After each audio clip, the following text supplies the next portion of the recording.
compared to the bottom two. See it auto smoothing.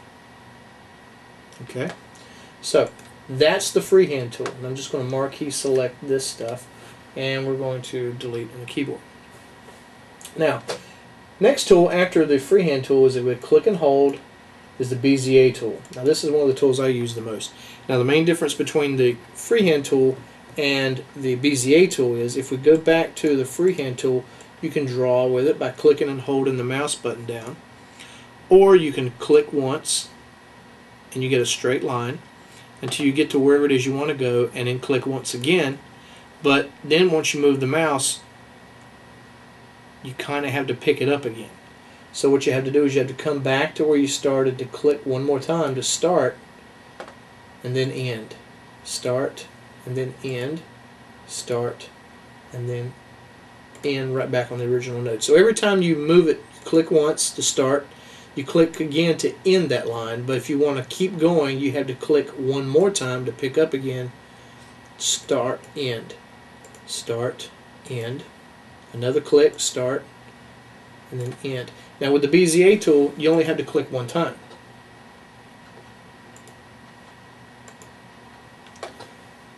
Click and hold. Now I just go one click, 2, 3, 4. I'm just making one click. Every time I make a click, it connects the lines wherever it is I move the mouse until I get back to where it originated, and then click one more time to close the path. So now when I click on my pick tool, I can come over to the color palette and fill it with color. Unless you fill this path, unless you close the path, you're not going to be able to. Now I can break this apart if I wanted to also. I can click on this one particular node right here. Let me zoom in on it so I can see it. There. Now I can come in here with the shape tool. Click on that node right there. And if I want to break it apart, I can go to Arrange. And I can go to, let's see. Wait a second, I don't think I.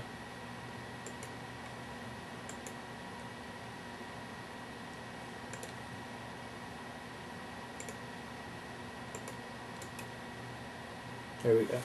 So what I did was just right click right on the node and go to Break Apart. Now let me back up a little bit.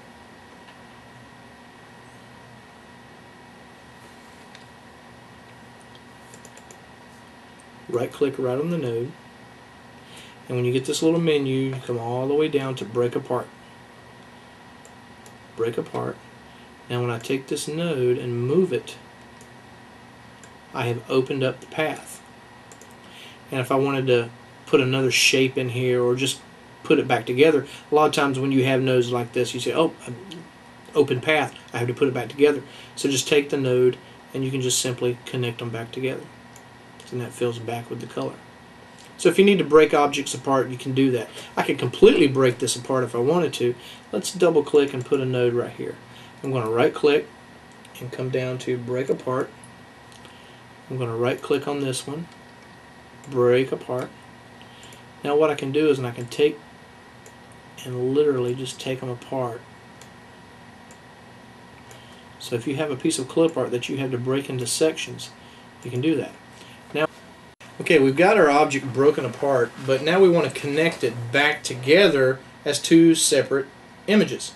So what I'm going to do is I'm going to extend this line out just a little bit, and where I had, I'm going to bring this one out just a little too, and where I had the original node, I'm going to double click to create a second one here, and then bring this one down to connect the first node and last node.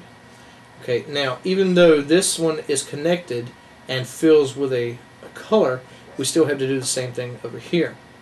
So what I'm going to do is I'm going to kind of do the same thing. I'm going to extend it out, double click, and I'm going to bring this node down. If I can, let's see.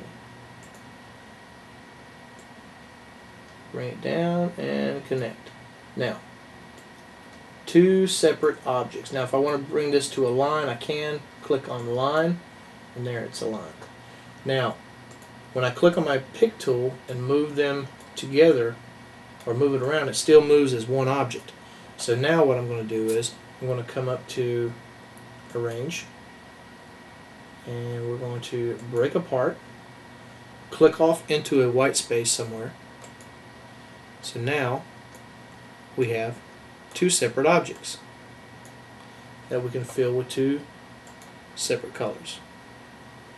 And that's how you would break an image apart and turn it into separate images, like if you had a piece of clip art where you needed to take and break an object right down the middle and give it two separate colors. That's the way you can do it.